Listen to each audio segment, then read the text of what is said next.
And welcome back, everyone. Welcome back to another weekend edition here of the PiGosaur Cup. PiGosaur Cup number 39, your weekly dose of PiGosaur Cup action. Here we go. We are back with our morning broadcast. Exclamation mark, be in the chat if you guys want to have a look at the bracket yourselves. The bracket is live, the bracket is stacked, and we are jumping into our first series of the broadcast and spawning in the top right hand corner of ley lines. We have the American Terran player. We have the purple Terran representing formless bear slots. It is a TEarDroP.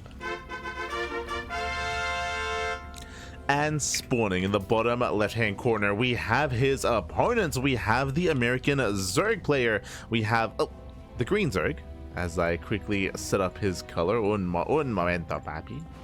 Bam, there we go. It is Reaper. And if you're in the chat, you know what time it is. It is Gamba time. Predictions are open. Place your bets on who you think will claim the series. Best of luck in the chat as we jump into our initial TVZ.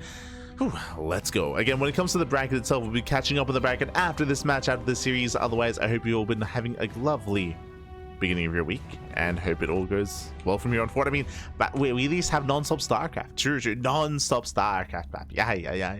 Of course, we have the PiGosaur Cup this morning, and we have the podcast later on this evening as well. Later on in the week, we do have a non-stop StarCraft Evolution Masters events, and we have the FEL qualifiers over the weekend as well. It's got to be a busy week. Busy week, baby. Yeah. Not like this. For now, though, we're going to be settling in. For now, we're settling in, and this is going to be an interesting one here. Again, TEarDroP is a player that I have not seen in quite some time. I mean, he's been around. I just haven't been able to cover him and cast him in quite some time, so we'll see how he compares. Coming into this matchup here, Reaper is going to be the favorite player. I think I mentioned this previously, but I believe Reaper is currently the highest ranked Zerg player in the Americas. I believe so. I believe he is the highest ranked Zerg player in the Americas. My apologies. In America, specifically in the US. Specifically in the US, Reaper, he is the one to look for, the one to look at. Meanwhile, TEarDroP, of course, he has been rising the ranks amongst the NA scene as well.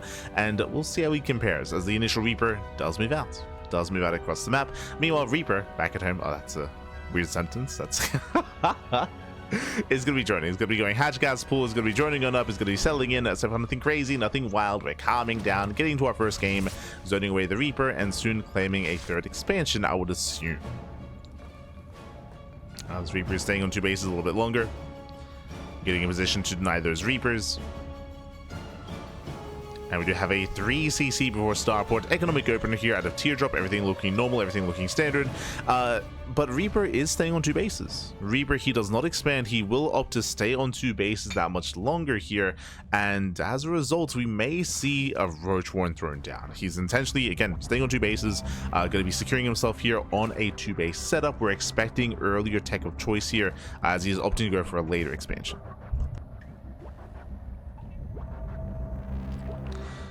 We go.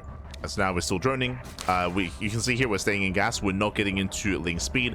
Another gas guys is on the way. Lair is in production. So this is either reading Roach play or this could be two-base Muta. True, this could be two-base Muta here out of Reaper. There could be another weird crazy build like two-base Nidus, I suppose. Link speed is on the way. We're not going to be skipping it. Interesting. Okay, so we're still investing into link speed.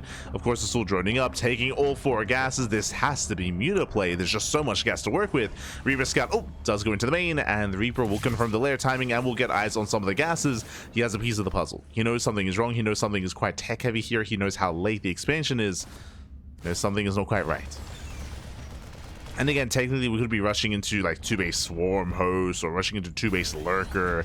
There are some niche builds that we could be that could be applicable here. But if we have a standard player, then we're expecting Muta play out of Reaper. We'll keep an eye on him.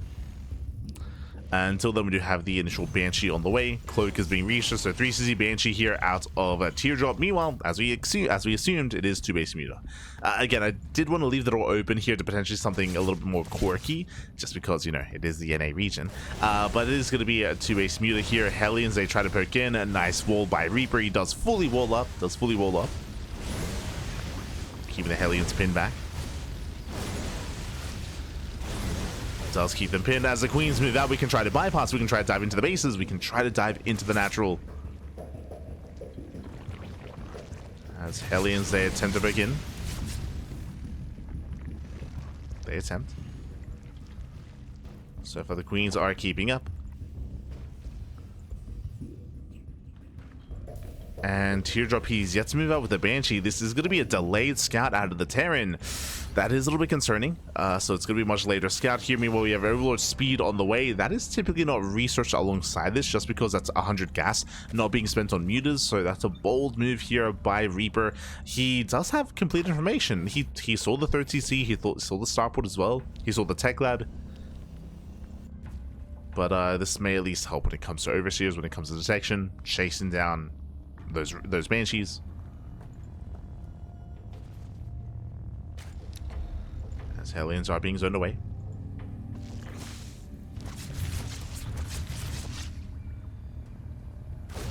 Hellions are good for the dive. Lings are keeping up, and so far, very nice around. He shuts down the Hellions. Going to be cleaned up here. Checking the vision. What did we see? What did we get eyes on? We did confirm the Spire. Turrets are on the way. Turrets are being thrown down. Banshees they poke in towards the bases. Mutas are on the way. How many in total so far? 8. 8 mutas here. 4 Reaper. Drones are getting picked off. 2 so far. Mutas they turn back around to help deal with the Banshees. No detection. Oh. Yeah, the Overseers on the way. Getting 4 drone kills so far. Banshees will be cleaned up. And they did not pay for themselves, but they at least bought time. They bought time, and now the turrets are done. Marines are staying back home. We have a turret for each base, for each mineral line. The production is a little bit more exposed. We typically would see a turret here in between the racks as well. So that is a bit of an opening here that Reaper can abuse. Speaking of, he does move out. Does hit the natural. Gets an SCV.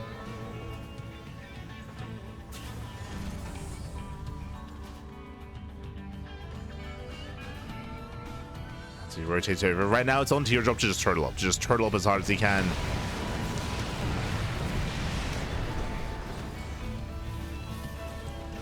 To fortify himself. And so far so good. He's now pushing out to bold move. Now he is pushing pre bathing speed. Bathing speed is still halfway done. Likewise, melee upgrades as well are lacking. Here comes the stim. And these are going to be slow baits to defend. TEarDroP, he can pull this off. It's going to be close. Stims on forward. Reaper has to buy a little bit more time. Bailing speed is still a ways away. Hatchery is close to going down. And here comes the Link. Oh, doesn't quite commit. He can't quite engage. TEarDroP still just rallying across the map. Still moving in. The hatchery should go down. Nice pickup. So far, so good. Bailing speed about to finish. The creepers receding. There's the Unsiege. Does go for the dive. The first tank is going to go down. The Marine's out of position. Yeah, he wasn't looking, wasn't paying attention. Not stuttering. No, barely any bailings here. Yeah, there's not many bailings, but he does get both tanks. Yeah, both tanks go down. TEarDroP, the army's quite fragile. Bailings, they do graze the army. Wow, but he's done it. Yeah, he has done it. He can sim on it. He can keep going. No, we can keep pushing. The bailing's not done. TEarDroP. He's giving Reaper a lot of time. Yeah, he's a little bit too tentative here. He could break this position. He's not feeling confident. He pulls away. He does miss the opening. Alas, he's waiting for reinforcements instead, and Reaper, he's gonna be able to survive a little bit longer here. He's massing up Morling Bane. Does mass up more, connects with the bio. Yeah, the splits are not good enough. TEarDroP, he had momentum, he had the supply lead, he had the army. Like, that was it. He could have taken this game. He could have broken at least the natural, could have denied the bailings. Yeah, I wasn't feeling too confident. And with that, Reaper, what's scary here is that Reaper, sure, he lost the base, but he saved the drones. Like, that's what's terrifying about this position, is that Reaper, he has an economy. Marines, they stim forward. There's not much other to really get done. The hatchery does buy time. Reaper, he's stabilizing. He is going to be stabilizing here.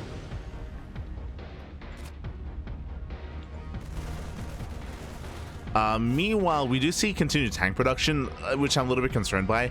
Typically, at this point, we would need to switch into Widowmines. Widowmines, they excel against Lings, against Banelings, against Mutas as well. Tanks are a little more limited in what they can provide. So I'm not too in love with the idea of continuing tank production here. Spelled out! Speaking of no splits, yeah, no splits here from TEarDroP. He does take the Banelings to the face. Brutal losses. At the same time, Mutas, they do hit the fourth. Meanwhile, the southern base is going to go down. Another hatchery falls, but again, Reaper, he does have a backup expansion. Does spot some of the Banelings. He can't keep pushing. Yeah, it drags the army into tank fire. And the question becomes, I mean, this time TEarDroP, he has to go, oh, no, he has to commit. Calm down. Okay, pulls away. Jesus. Pulls away, avoids the Banelings. Liberation has arrived. Now, are there enough Marines? I don't think there are. Yeah, there's just not enough bio here. He takes the Banelings to the face. He's lacking anti-air. There's tanks, yes, there are medevacs, but there's limited just anti-air here for the Mutas. He just let out so much. And with that, he's going to be cleaned up. He's going to be cleaned up. The Mutas, they do overwhelm. And once again, he just hasn't been killing turrets. He hasn't been getting economic damage.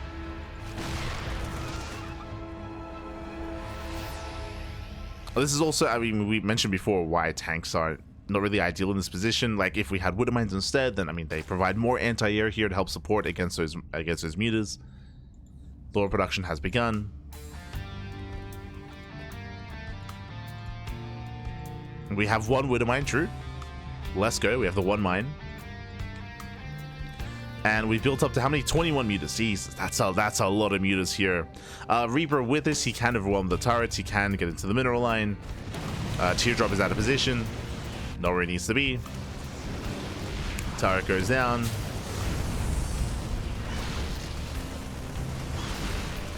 The Thor does get a lot of volleys off. Okay. Thor gets a lot of volleys. The Mutas should not be fighting like this. A lot of Mutas are going to be going down. He does get 14 SCVs.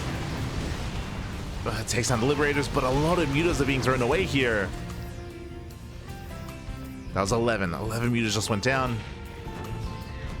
We can see Reaper transitioning into Ultras. Ultras, they would excel here as well. True. They would be amazing against this kind of army.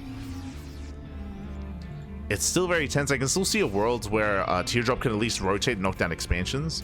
Whether or not he gets a mineral line, yet to be seen. Likewise, Lingbane army is still amassing, and it's going to come down to the Terran players' unit control, come down to their splits, their micro. There's not that many Marines here. We'll get the expansion, and he may get the mineral line this time. That's so much Lingbane, though. Yeah, this time there is a ground army. Marshall goes off. Very nice mine connection, but only one Widow mine. With that Banelings, they crash in. Hatchery goes down. Very nice burrow. Saves the drones. Once again, the drones do survive. Oh, now we're getting to Widow mine production. TEarDroP, he's pushing through. But here come the Ultras. Here come the Ultras, and behind this is no Ghost Academy. There's no Academy. There's no Liberators, not anymore. Now, these are going to be unupgraded Ultras. They're going to be working with 1-2 upgrades. So the Ultras themselves are not going to be as imposing. Oh! Mine's just being dragged away. And nice drags with the Widow Mines, but Marines are going to be rushing in. And can the Ultras survive this? Can Reaper hold on? Where are the Ultras? They're coming. The Ultras are coming in. Again, there's only Marine to defend. Only Marine to work with. And he cannot fight this. Yeah, he cannot fight the Ultras. Ultras, they collapse in. They force a pickup. Now we have tech collapse on the way. Widow Mines can do decently well here against the Ultras, but yeah, they're pushing through. The Ultras, they break on through. Denies the base, denies the mineral line. There is a planetary to defend. See, Marauder production has begun. Now, a couple of workers did fall here, and we do see Reapers had inefficient mining. He does have a high base count, but the economy here is a little bit lackluster, so he's rejoining. Okay, he is rejoining. That's important. Likewise, Kindness Plating just finished. He's getting into +3 carapace, but the upgrades are now getting out of hand. Like at this point, Reaper is now getting into his stride. We're done with Muta play. Now it's all about the ultras. And again, TEarDroP is not ready for this. He's got a couple of Marauders, which will help. But the Marauders are getting caught out. Yeah, the Marauders are exposed. They do actually survive. Okay. Gotta be able to pick up one of these ultras. Barely does escape. Barely does get away. Let's go. We got Burrowed Bailings.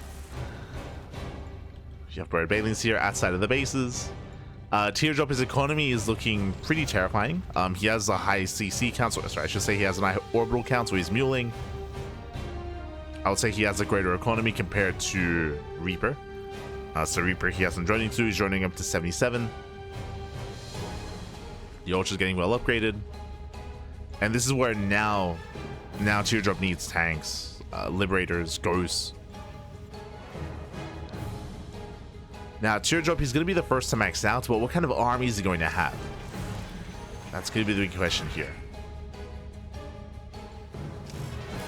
Like, the soup does lie. As Liberators are moving in. Queen's reposition. Gets a drone. Gets some damage.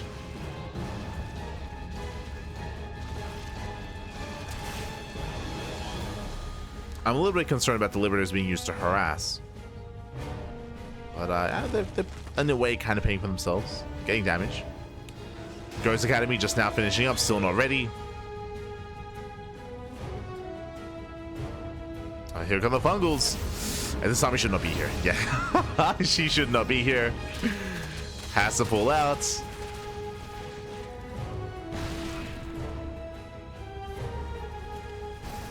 Has to pull away. Oh no, the SCV. Smash.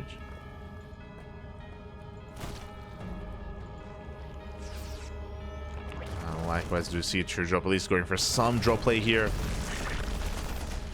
Does force a cancel. Ghost production has begun. Without a high ghost count, TEarDroP, he can't really be too active.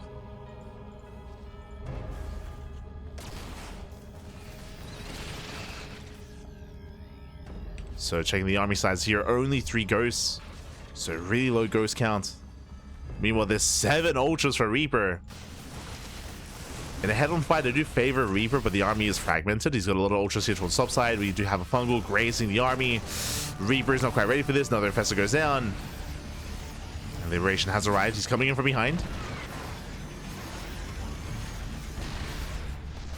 Reaper does turn back around. Bailey's going to be shut down by the tanks. Snipe's going to be going up.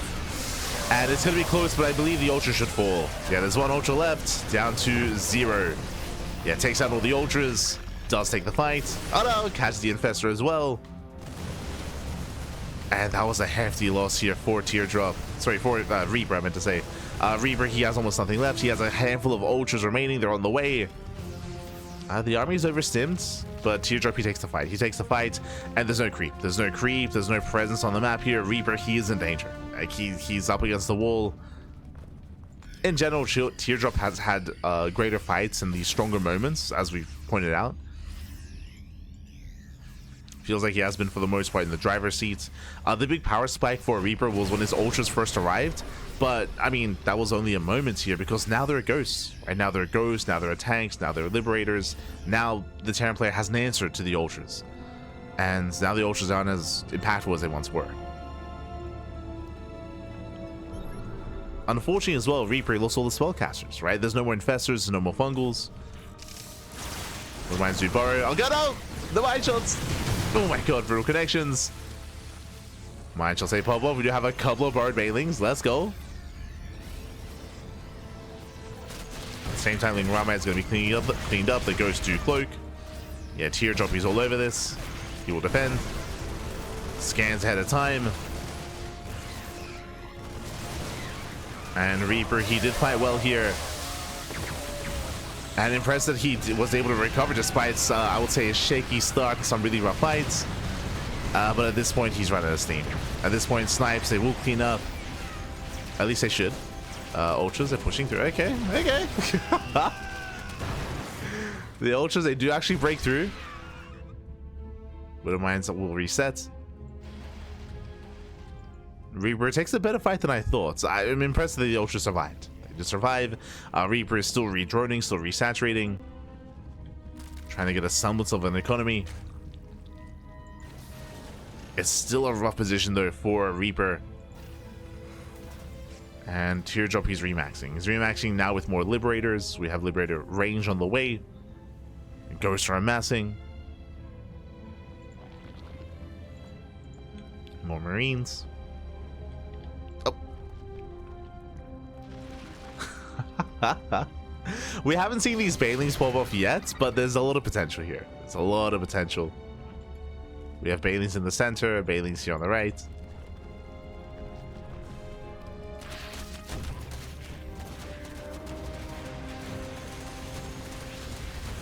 I appreciate them. Scans at a time. Likewise, Liberator coming from behind. TEarDroP, he's moving in.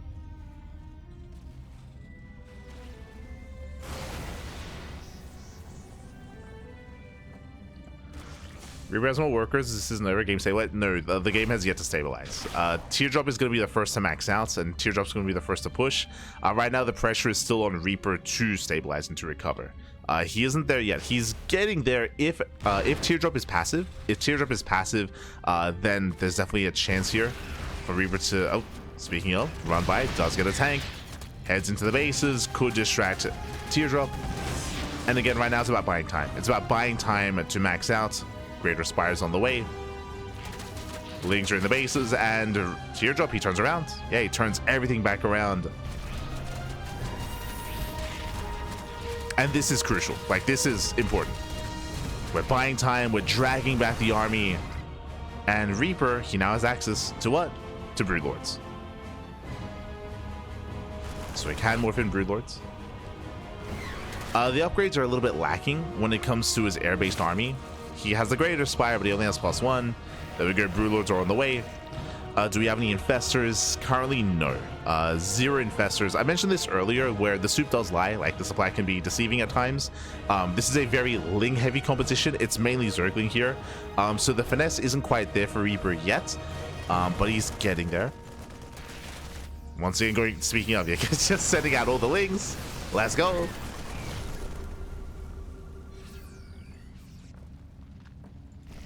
It's mainly a Zergling composition, as Reaper has no gas. Like, Reaper's gas income is quite limited.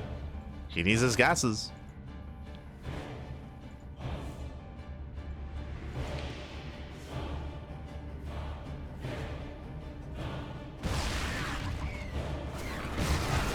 Looking for more tanks, and it looks like he will get one, but it's going to cost him almost every single Zergling. That was 100. Jesus, he lost 117, 125 even Zerglings. 27. More Zerglings going down. It does get on top of a planetary, not bad. Takes on the planetary. And at least he's mainly losing Zerglings. Like, these are Zerglings that he can replenish. He can rebuild them. Getting another tank. TEarDroP, he's falling apart at the seams.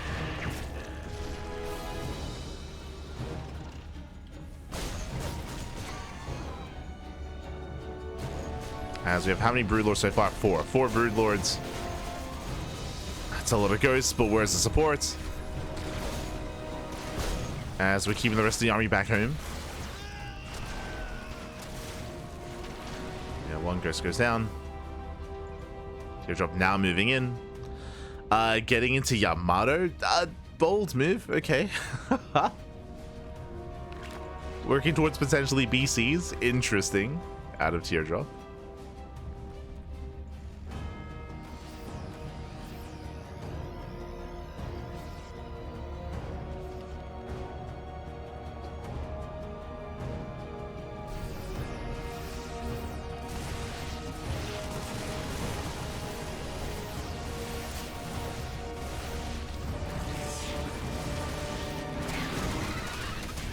Things they once again get into the run by, they get into the counterattack, they do get another planetary, nice pickup. Planetary is going to be going down. And TEarDroP, he just wants a main fight. he just wants to send it back. As he will lose 12 SCVs. Another base goes down. It does force him to respond. Because this rotation, now he's going to have that many less Marauders here to deal with the Ultras. Snipes, they pop up.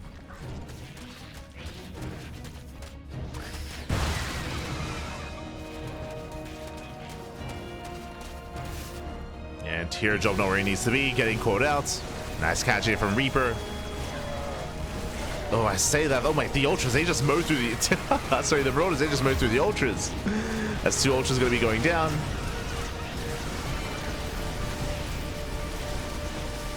But they do get another expansion. Nice pickup. Takes out another base. Now we see a big rotation here by TEarDroP. Once again, TEarDroP has been having a really hard time keeping up the army movements here of Reaper. That is keeping Reaper in this game. Like, despite Reaper not having much of a bank and not having any economy, he's hanging in there. He's been trying to stabilize for the past, like, 15-ish minutes, and he's still on the road. Infestors are on the way. TEarDroP, he's maxed out. If TEarDroP pushes, I do think he can end it. But again, it's all about just delaying that. It's all about buying time, all about hoping that TEarDroP stays home.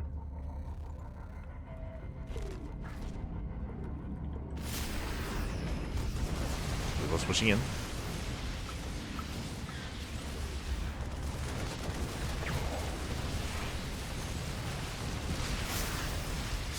That's Fungal doesn't quite connect. There's one more Fungal.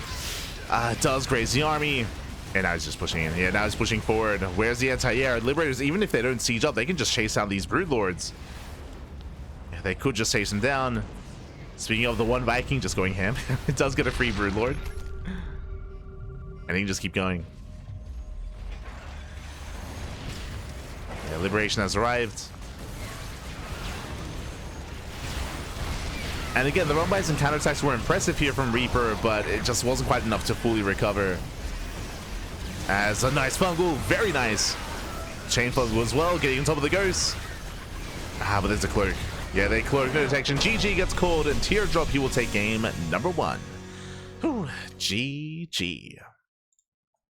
TEarDroP, he does take a lead in the series. Again, a very intense back and forth here. It all did begin with Reaper going into 2-base Muta, right? He went into the Muta play early on, and he was able to get away unscouted. The Mutas, they did achieve quite a bit of damage, or I say a bit of damage. He was able to get away with it, able to gain map control. I will say, though, that we saw that TEarDroP had a stronger initial push and a stronger initial wave. I do think that he could have broken the natural base earlier. He even scanned ahead of time, and he saw the lack of banelings, he saw the lack of setup, but he was feeling he was lacking confidence. I think that's what I will say the most about TEarDroP throughout the course of this game, is it did feel like many times he would either take a lead, gain momentum, but would never really press that advantage.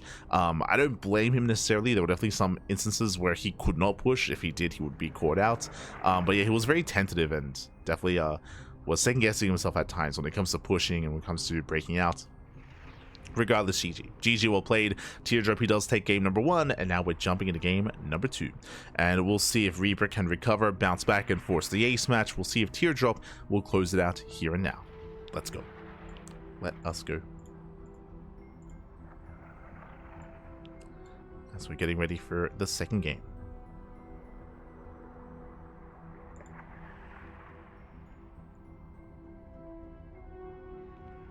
He had it, then he lost it. Can't blame him for not knowing there wasn't more.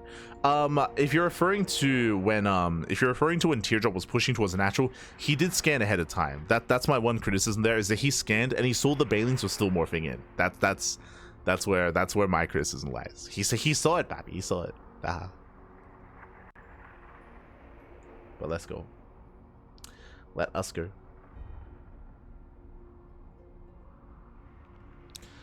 Getting into game number 2. It looks like game 2 is going to be on Pylon.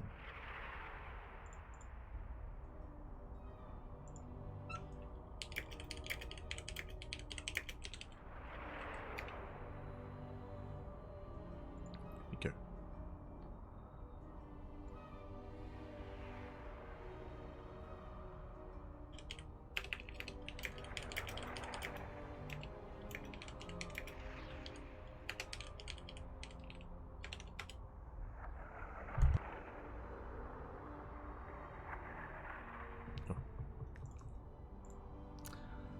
here we go. We're getting here into our second game. Pylon is going to be an interesting one. Pylon is a smaller map in the map pool. Aggression is favored here as well. This is where it would be risky to go for something like Mutaplay, so I don't expect to see that again out of Reaper, but this is where something like Roaches can excel. Going for a Roach-based opener and something more aggressive, I mean, from either side, is going to hit harder here on Pylon, so we'll see. We'll see how Reaper does open up. We'll see how he does adjust throughout the course of the series. Let's go.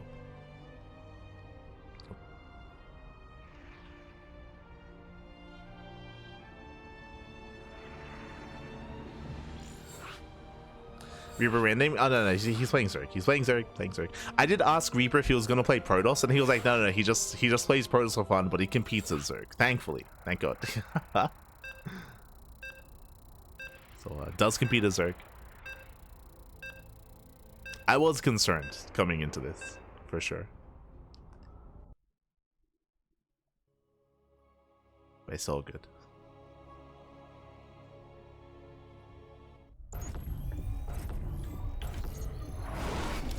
But here we go. Spawning in the top left-hand corner of a Pylon, we have the purple Terran player. We have the American Terran representing Formless Bear Sloths. It is TEarDroP.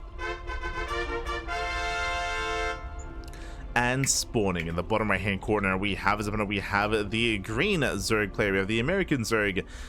Down in the series, we'll see if he can bounce back. We'll see if he can make a series out of this and force the ace match. It is Reaper. Here we go.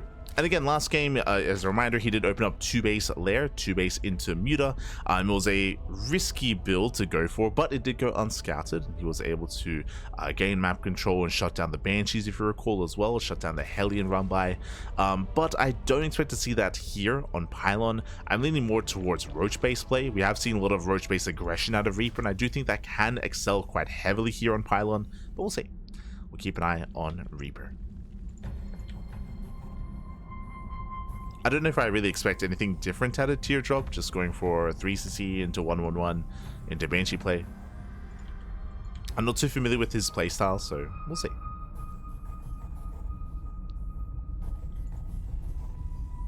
Don't know if he's one to embrace mech. I don't feel like this is the best map for that kind of style either.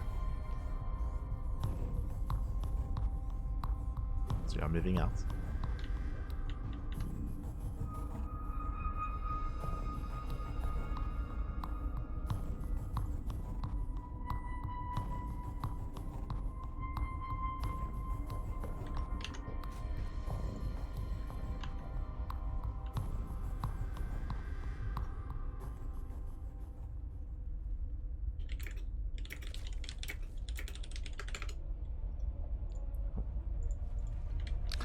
So now we're going to be going for the Hatchcat's Pool. Standard opener so far here out of Reaper. The first big thing we're going to be looking for here is whether or not he does research link speed. If you recall, last game he skipped link speed. He banked up his resources for the faster layer.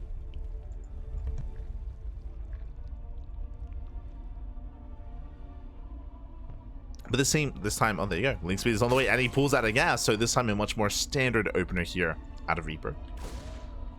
Does pull out, zones away the Reaper. And we'll soon look to expand, I would imagine.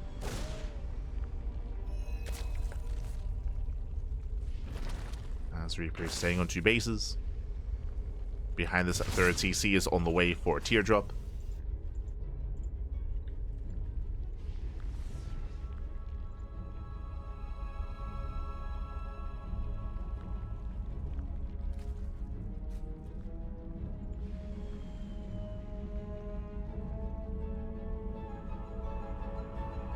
And once again, Reaper is staying on 2 bases. Okay, and he's pulling back into gas. So, really dedicated, really early gas income here out of Reaper. This can once again lead into a fast lair. I don't like the idea of going into 2-base Muta, I'll be honest, especially with a 2-1-1 on the way. So 3cc 2-1-1 out of TEarDroP. He does mix up his builds. Meanwhile, that's a fast lair. Second gas is on the way, and I'm a little bit concerned that we're going to take more gases than we're going to go 2-base Muta. 3cc 2-1-1 might just be a hard counter. This is going to hit hard here with Mass Marine. With Mass Marine and with an Adelsol with early stim as well. Third base is on the way. Has yet to take his gases at the natural, thankfully. but he is still prioritizing gas. There we go. Now taking extra gases. This does feel like 2-base meter. Overlord Scout does confirm the build. He knows. He does see the second racks. There's the add-on swap into early stim.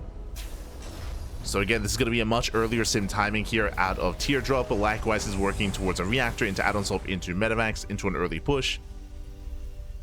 This is where meter play would be very risky. Okay, Bailey Nest first. Thank God. Does go for the nest, but he is going to base meter. Okay, we'll see if he can get away with it. Now, thankfully, what I will say is that this is not a regular 2-on-1. Because this is a third CC before the starport, this will hit later. So it's going to be a later sim timing, a later move out. So there's going to be a higher chance that Reaper will have enough time to build up a Ling Bane army to defend and to survive.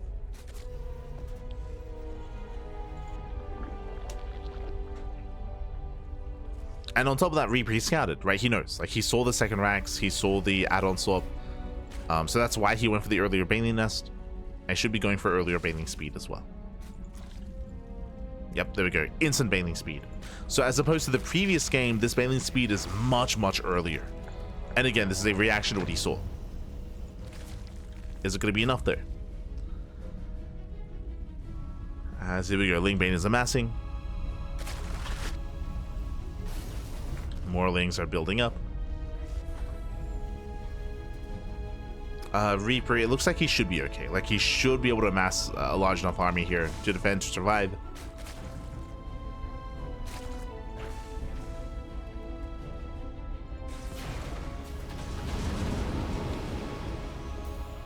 Here comes the move outs. And yeah, there's plenty. Yeah, there's plenty to defend. Whew. Let's go.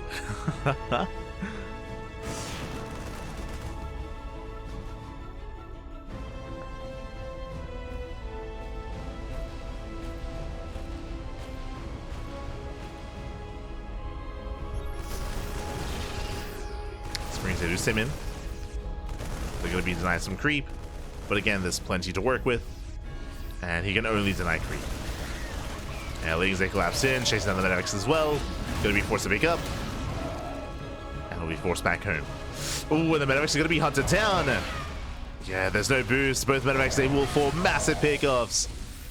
And Reaper, he denies the third base. Behind this, there's nothing. There's nothing. There's just nothing here. As Marines, they just went down. There's a handful of Marines left here on the low ground, but Reaper can just overwhelm. Yeah, you can just move in. Cannon will overwhelm. GG gets called, and Reaper ties up the series 1-1. We are going to the ace match. Ooh, GG. GG, well played. And again, thankfully, Reaper, he was able to scout ahead of time. Remember, he saw the initial build. He went for the earlier bailiness. He went for the earlier bailing speed. And he did emphasize his own ground army as well. The mutas, they played their part. That's true. There were 8 mutas, around 8 or so mutas. But he did have enough of a ground army to overwhelm, to shut down the army, to counterattack. GG. GG, well played. With that, we're going to the ace match, and we'll see how this story ends. I'm curious to see if we have more mutaplay out of Reaper. Looks like our last map is going to be Incorporeal. I like this map a lot more for mutaplay. This is going to be a much larger map. This is going to give Reaper more breathing room as well, and will allow him to actually cut corners and be a little bit greedier coming into his mutaplay. Assuming he goes for the same build, or the same opener, I should say. From the side of TEarDroP, we'll see if he's going to be a little bit more assertive here. I don't know if you really can on Incorporeal.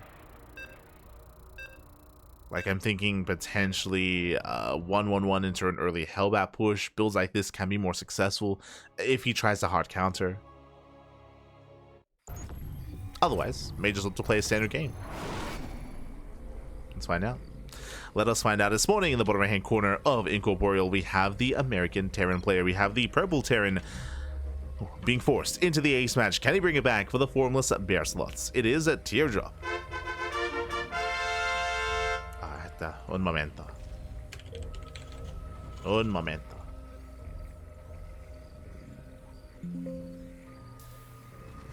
Beautiful. And this morning in the top left hand corner, we have the American Zerg player. We have the green Zerg. It is Reaper. Here we go. Again, so far Reaper has gone 2 base muta twice at this point. twice so far. And he has adjusted, of course, depending on what he's been scouting. And we'll see if TEarDroP does adjust his own approach as well. There you go.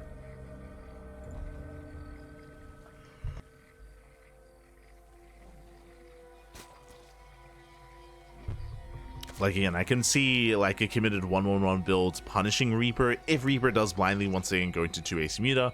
If he's able to scout, though, then, of course, he can prepare. I wouldn't be opposed to TEarDroP even just playing standard. Just go for a 3CC into 1-1-1. I mean, hey, it worked on ley lines. Didn't have to be too fancy with your play. SvT moves out.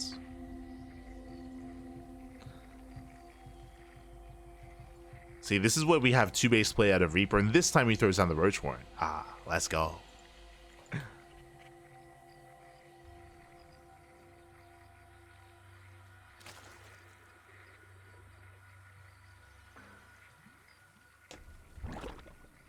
So now SvT Scout confirms the standard opener. Everything so far looking as it should. So far so good.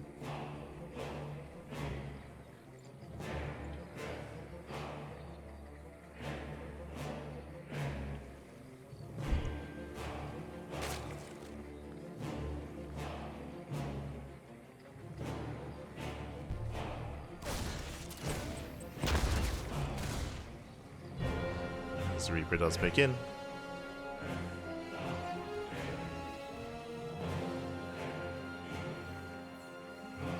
Lane speed is on the way. We're staying in gas, so once again looks like 2-base Muta. I say that it looks like fast lair into extra gases into Muta play. Looks like the same build.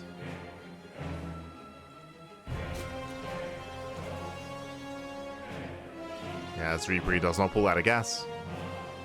Pulls in.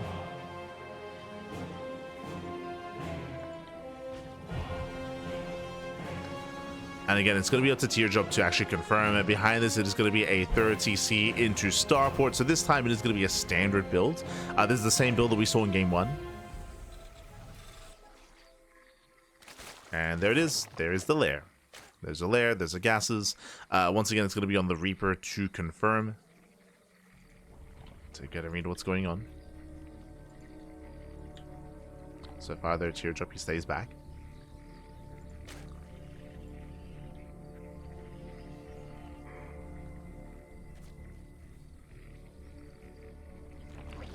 With the initial Reaper Hellion, he can try to dive past. For now, just poking in, takes down a couple of tumors. Managing production has begun. TEarDroP, he should have checked the third timing here. Regardless, he saw there was no third base earlier, so he should be aware of the build that's happening. Early Overlord speed here from Reaper, interesting. Going in for the scouts, it does confirm. Yeah, he does get eyes on the earlier starports. Hellion dive into the bases, getting a couple of drones. More importantly, he does get into the main. Eva Chamber not fast enough, and he does get the lair. Yeah, he does put the lair. Early Bailey Nest. No Spire, though. Are we going for Dropper Lords? Oh. As for now, yes, that's going to be 10 drone kills. Jesus. 10 drones going down. That is brutal damage. And he gets behind the natural as well, looking for the Spire. The Spire gets thrown down after the army gets cleaned up in the main. So it's going to be a later Spire here, or delayed Spire out of Reaper. And TEarDroP, he should be aware of what's happening. Like, remember, he saw the late third, he saw all the gases, and he saw the early lair as well. So it has to be Muta. I mean, technically, it could also be like 2-base infestation into 2-base Swarm Host. But Reaper isn't Eric. Like, he's not like he's not one to go 2-base Swarm Host. That's a very niche build. Likewise, 2-base Lurker is also very niche as well. Is it Moku? I think Moku went for 2-base Lurker. Oh wait, no, sorry, it was Hacker's top, that's it. It's a wild time.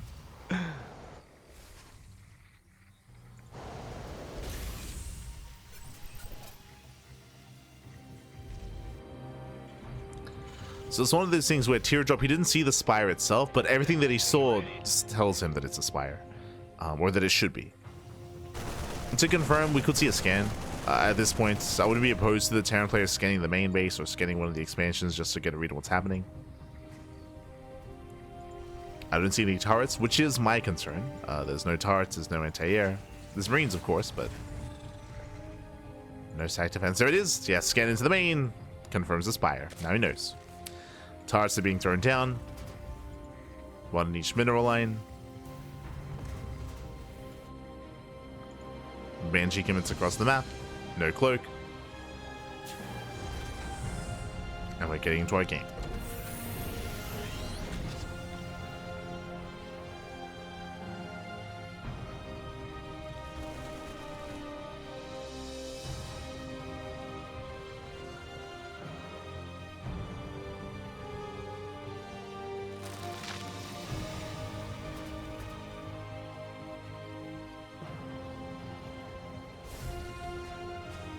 When did he get Overload speed? He got the Overload speed right after the lair. He got it with his first 300 gas. He got it as the drones were dying. As drones were dying, he was getting Overload speed. As from here, bathing speed was not started actually. Yeah, Marines, they started step well. Yeah, bathing speed was forgotten, so a bit of an oversight here from Reaper. Ay. Very late bathing speed. And TEarDroP, he can bully the Grand Army. Yeah, he can just bully this. As long as he can target fire, he should be okay. Speaking of, there's 3 bathings, now there's 2. Now there's 1.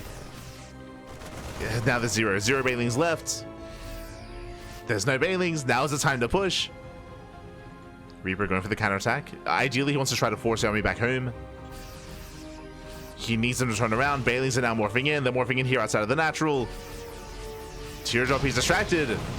Oh, he scans. He sees the Bailings. He sees. Can he target them down? Oh, they're going to finish. Your Bailings do finish.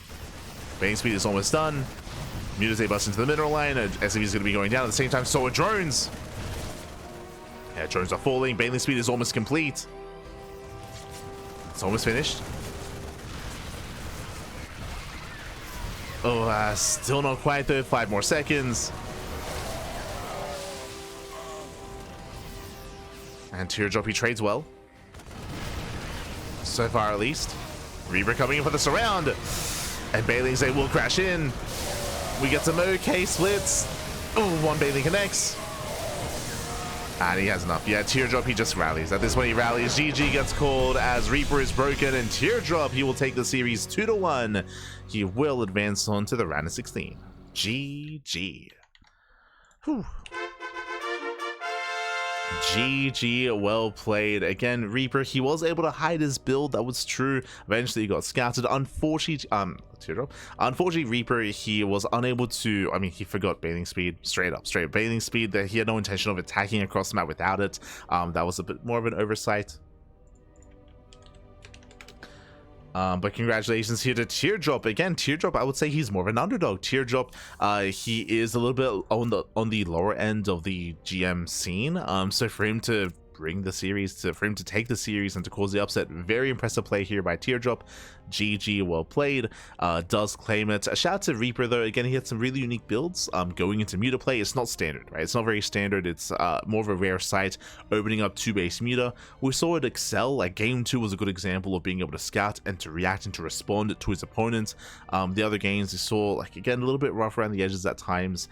Game 1 was very intense, very back and forth. Here in game 2, unfortunately, just one bad fight can kind of cost you the game here, and we saw that without Bailing speed, the Ling Bane was bullied all the way back home.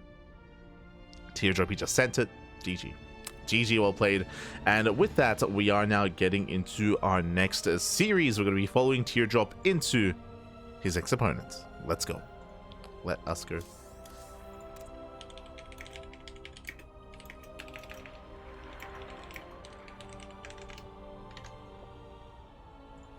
As we're getting ready here for our round of 16 match. Exclamation mark, be in the chat to have a look at the back yourselves.